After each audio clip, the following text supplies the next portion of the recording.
Hey everyone, Brendan Snyder here. How are you? Thanks so much for joining me and welcome to a special review for legendary 80s rock band Bon Jovi and their brand new album Forever. It just came out on Friday, June 7th of 2024. It's their 16th studio album. They've been going a long time here. We're going to cover all of that in this, do a full review and an unboxing of this. Stick around for that. Before we do, if you're new to my channel and you haven't already hit the subscribe button, please do. Leave a comment, hit like, all those things do help. I'd greatly appreciate it. And don't forget to turn on notifications so you stay up to date on cool things just like this. We're talking about Bon Jovi, brand new album, Forever. So the release of the album, whenever Bon Jovi does it, they always seem to do something pretty cool, some interesting stuff. In my opinion, it's always a time for celebration because Bon Jovi kind of comes out of the woodwork and we see them everywhere doing kind of cool stuff. This one here, again, it is without Richie Sambora. I want to get that out right away. A lot of people thought he might return for this album, but not the case. So for their first album that they did without Richie Sambora, This House Is Not For Sale in 2016, the band played a special live show that was recorded and released, I think, only a week after the album came out, and it's the album in its entirety.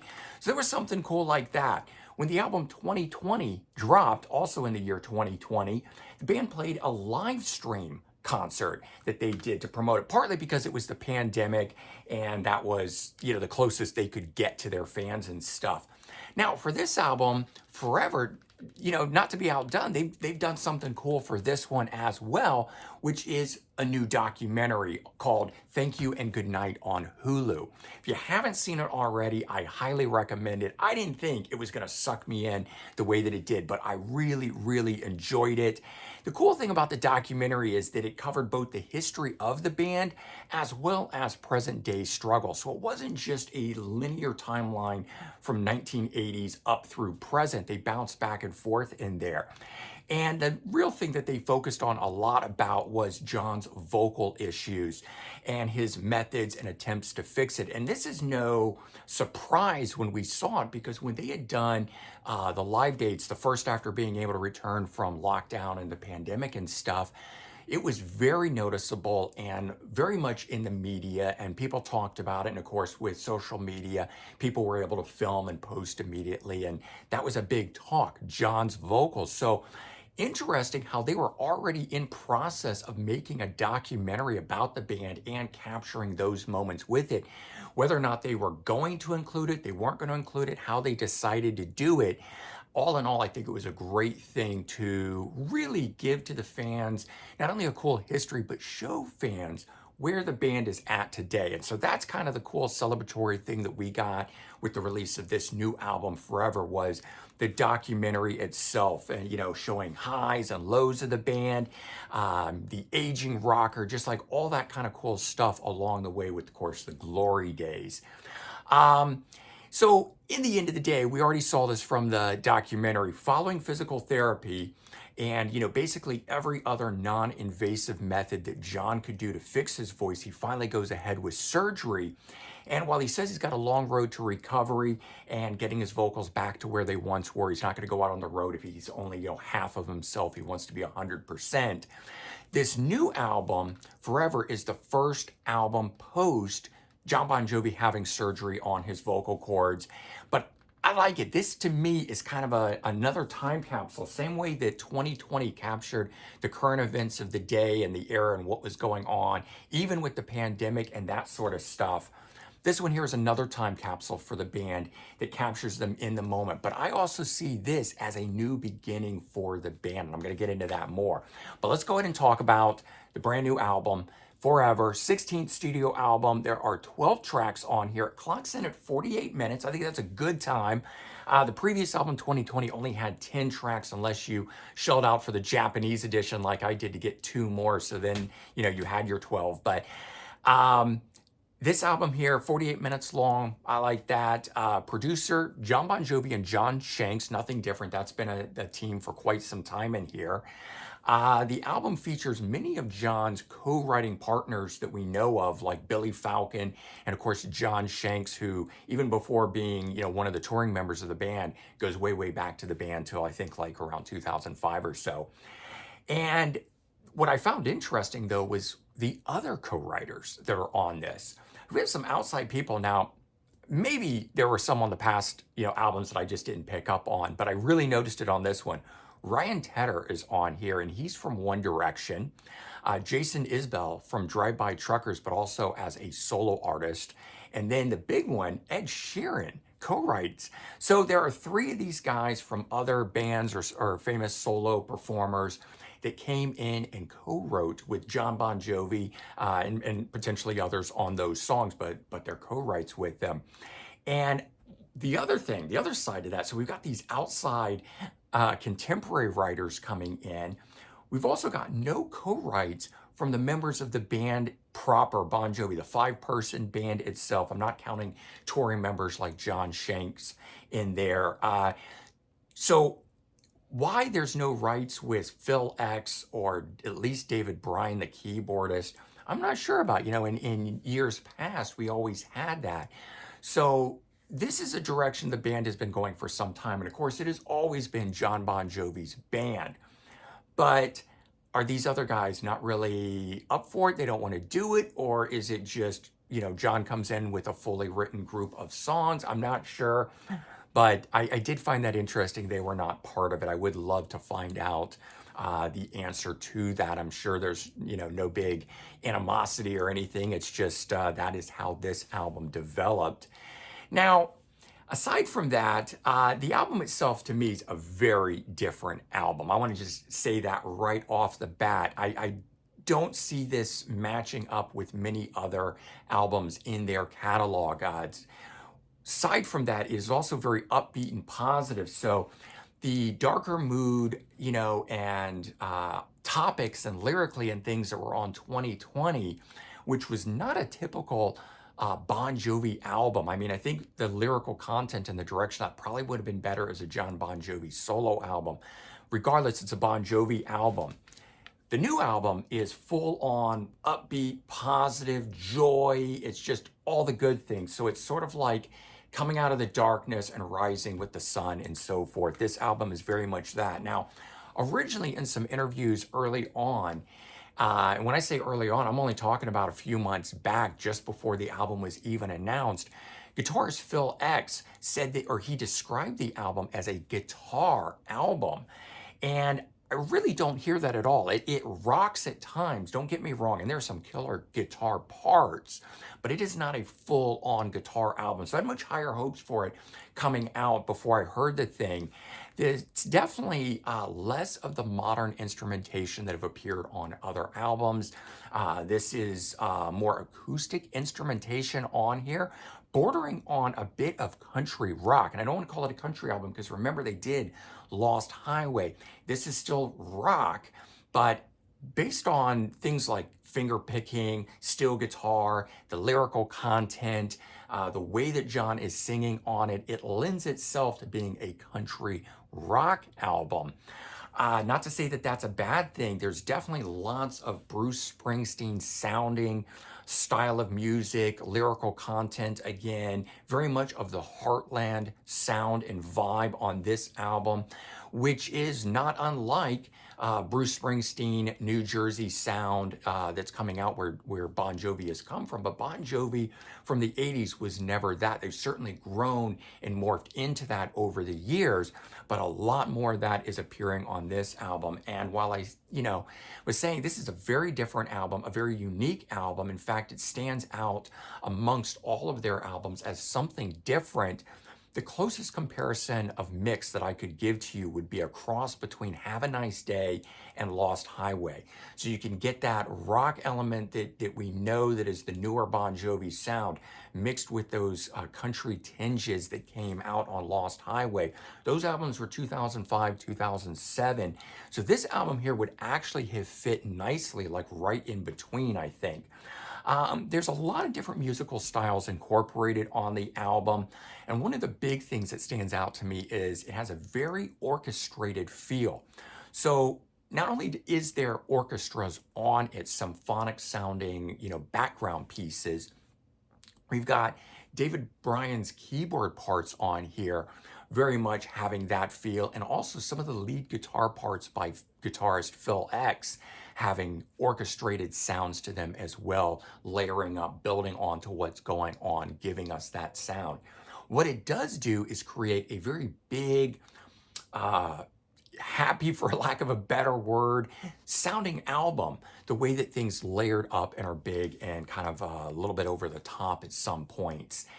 Now, the other thing is, though, with this album, and I was speaking about it earlier where I said it captures a moment in time and is a new beginning for the band. And what I really notice on this, the prominent element are the vocals in this. And I think it's due to the way the songs have been written and recorded in a lower register for John himself to sing.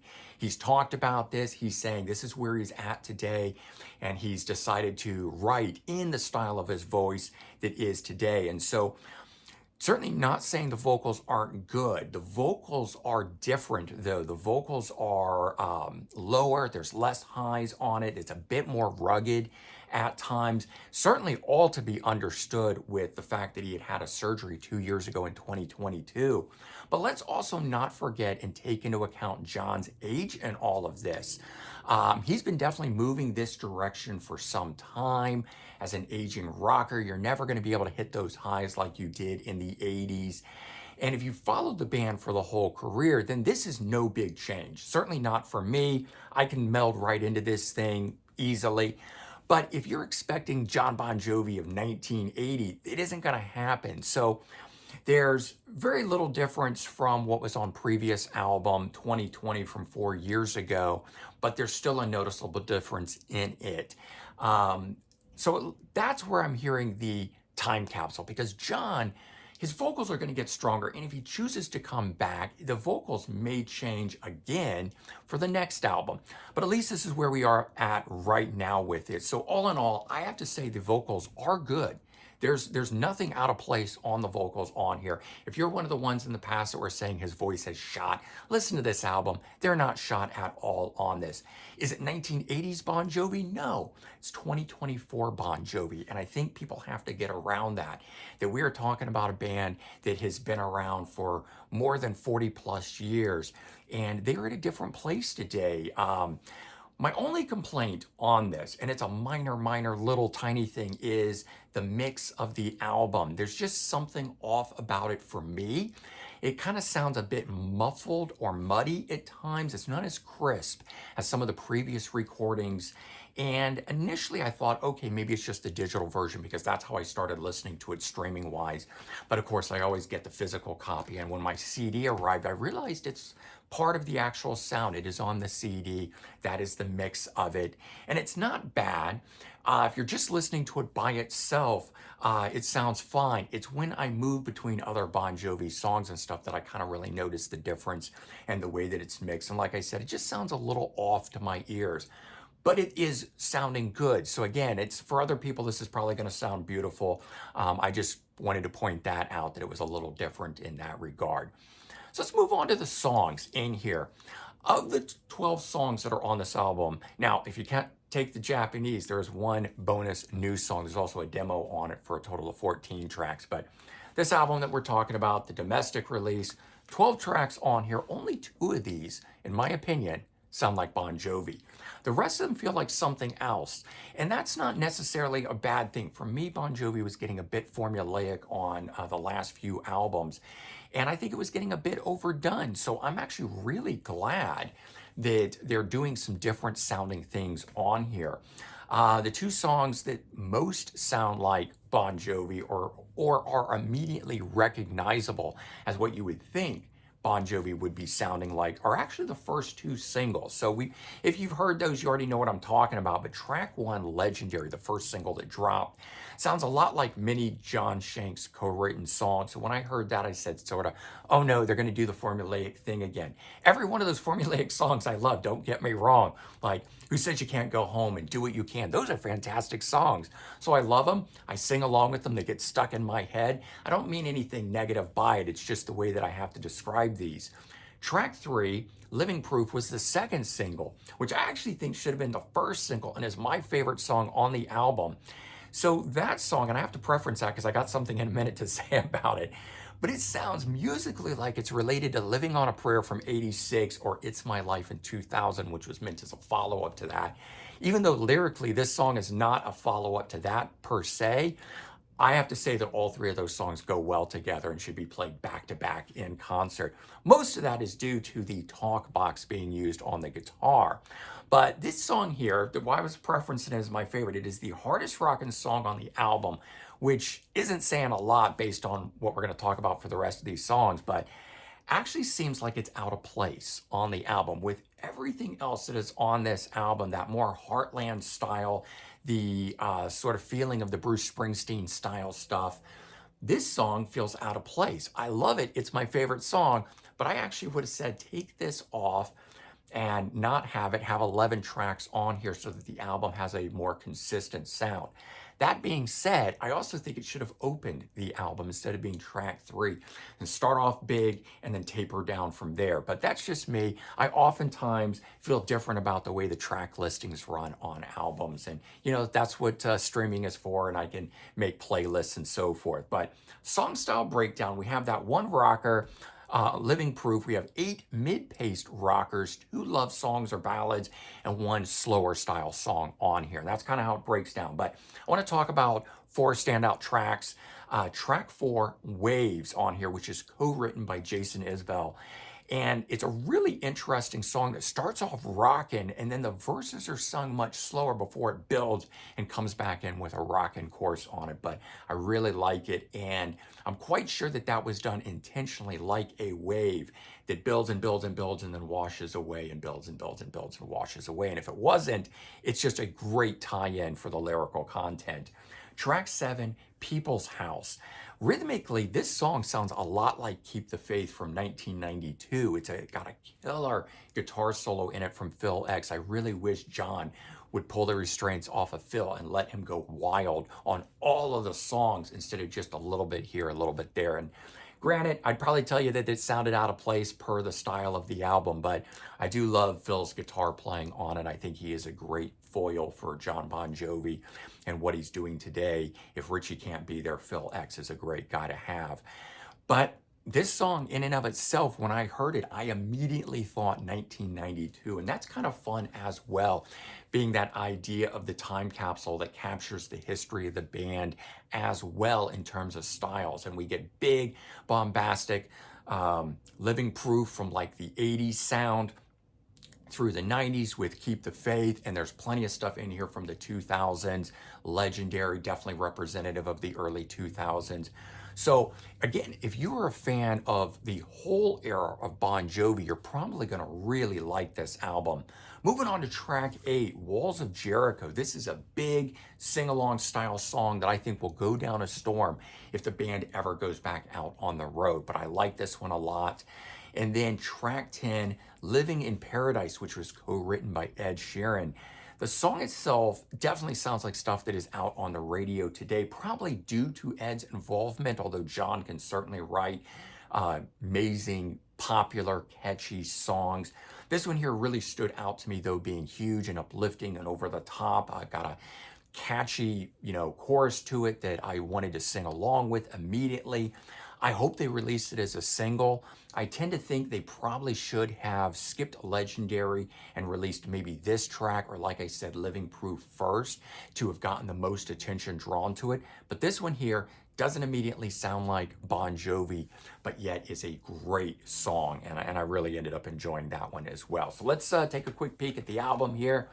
There's our front cover. I do love John Bon Jovi wearing the jean jacket, having the name Bon Jovi on the back, a little reminiscent to New Jersey.